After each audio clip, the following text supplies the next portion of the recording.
story lovers, and welcome back to our channel. Today, I've got a super fun story for you, one that's a little bit naughty, a little bit funny, and has a great lesson at the end. Are you ready? Let's dive into the tale of three very mischievous boys. In a cozy little village, nestled among green fields and a sparkling river, there was a small school. And in this school, there were three boys who were famous for their mischief. Their names were Amin, Bunny, and Chintu. These three were the best of friends and the biggest pranksters the school had ever seen.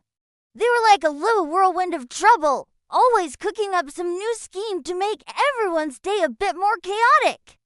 What kind of tricks did they play, you ask? Oh, all sorts. Sometimes they would sneak into the classroom before the teacher arrived and hide all the chalk. The teacher would come in, ready to write on the blackboard, and poof! No chalk anywhere. Amin, Bunny, and Chintu would be sitting at their desks, trying their best to look innocent, but their giggles would always give them away. Other times, they would creep up to the big school bell just a few minutes before lunchtime and ring it early. Ding dong ding! All the students would cheer and rush out, thinking the class was over, only for the confused teacher to call them all back in. The trio found this hilarious. While the other children were busy listening to the teacher and writing in their notebooks, Amin, Bunny, and Chintu would be busy whispering jokes, passing silly notes, and making faces at each other. They thought studying was boring and playing tricks was the best fun in the world. One sunny afternoon, their teacher, a kind and patient woman named Mrs. Sharma, stood before the class with a serious but gentle look on her face. The classroom fell quiet. Listen carefully, everyone, she announced. Tomorrow, we'll have a surprise test on everything we have learned this month. A wave of murmurs went through the classroom. Some students looked worried, flipping through their notebooks to see how much they needed to review. But not our three naughty boys. Amin, Bunny, and Chintu just looked at each other and grinned. A surprise test? That wasn't a problem for them. Why? Because they had a plan. As soon as the school day ended, they huddled together in the playground. A test? No big deal, said Amin with a confident smirk. We'll just copy. He was the leader of their little group and always had a clever, or so he thought, solution. Exactly, added Bunny, puffing out his chest. I'll sit behind you, Amin, and you can show me your paper. Chintu can sit next to me. It will be so easy. No one will ever catch us. Chintu, who is usually a bit quieter, nodded along. Yes, we don't need to study at all. We can go play by the river instead. And that's exactly what they did. While their classmates went home to open their books and study hard, Amin, Bunny, and Chintu spent the rest of the evening chasing butterflies and skipping stones across the river without a single thought about the test.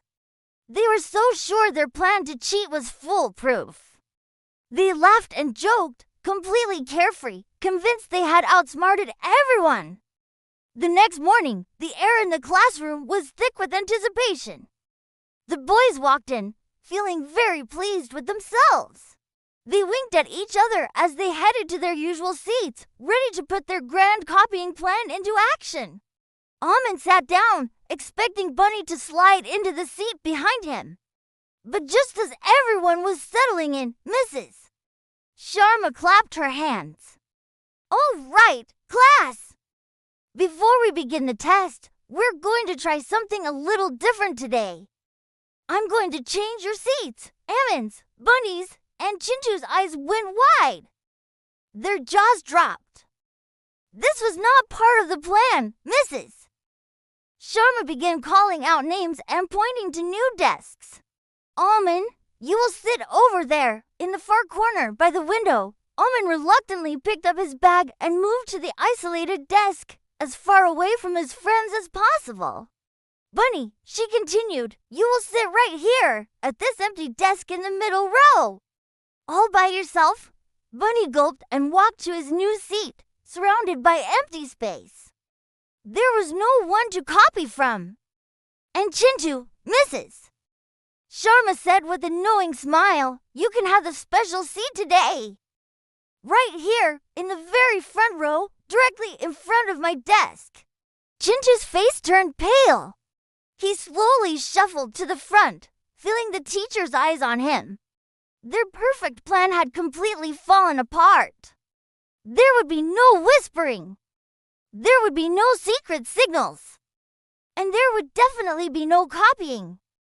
Panic started to set in. Mrs. Sharma handed out the test papers.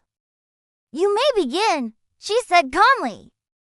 Amin, Bunny, and Chintu stared at the questions. The words looked like a jumble of letters. They had no idea what the answers were. Amin scratched his head so hard his hair stood on end. He looked up at the ceiling, hoping an answer might magically appear there. Bunny chewed the end of his pencil, staring blankly at the paper.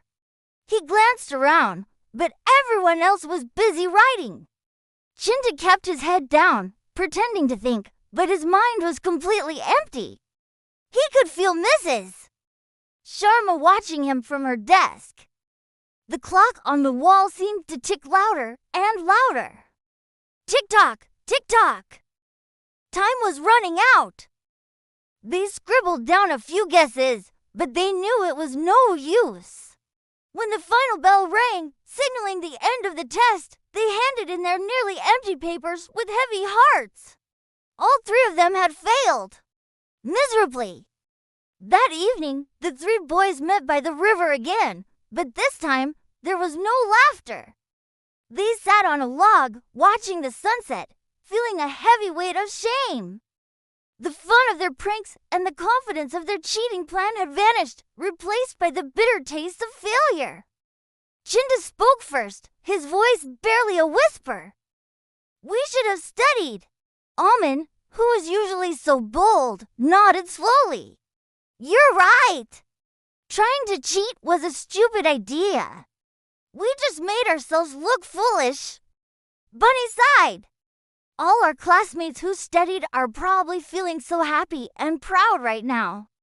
And we just feel awful. It was a tough lesson to learn." They realized that their clever tricks couldn't help them when it really mattered. They had only tricked themselves. From that day on, something changed in Amin, Bunny, and Chintu.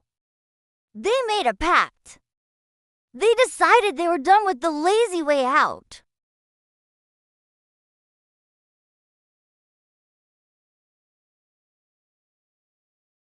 When the teacher explained a new math problem, the three boys were listening intently. They raised their hands to ask questions. They took notes carefully in their books. During study time, instead of making trouble, they helped each other. If Amin didn't understand a science concept, Bunny and Chintu would explain it to him. If Chintu struggled with a history date, his friends would help him remember it. They discovered that working together to learn was actually much more fun and rewarding than working together to cause trouble. They still laughed and had fun, but they learned to balance it with responsibility. A few weeks later, Mrs. Sharma announced another test. This time, there were no secret plans or confident smirks. Instead, the boys went home and studied hard. They reviewed their notes, quizzed each other, and made sure they were prepared. On the day of the test, they walked into the classroom feeling a different kind of confidence, a real one, born from hard work. They sat down, took a deep breath, and when they got their papers, they knew the answers. They wrote and wrote, and when the bell rang, they handed in their completed tests with genuine smiles on their faces. A few days later, Mrs. Sharma handed back the graded papers. Amin, Bunny, and Chintu held their breath as they took theirs. They had all passed. And not just passed, they had done well. They beamed with pride, showing each other their scores. It was the best feeling in the world. world. As she walked by their desks, Mrs.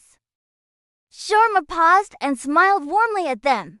She said, "Naughtiness and tricks can be fun for a moment, but good habits and hard work will help you forever." The boys finally understood what she meant.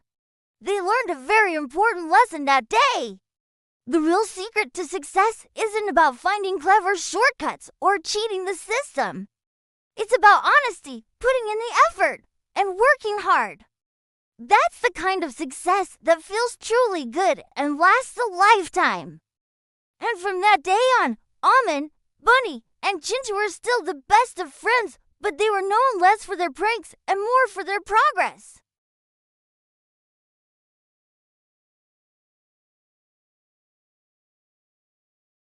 Thank you so much for listening today. If you enjoyed this story, don't forget to like, subscribe, and hit that notification bell so you don't miss our next one. See you soon!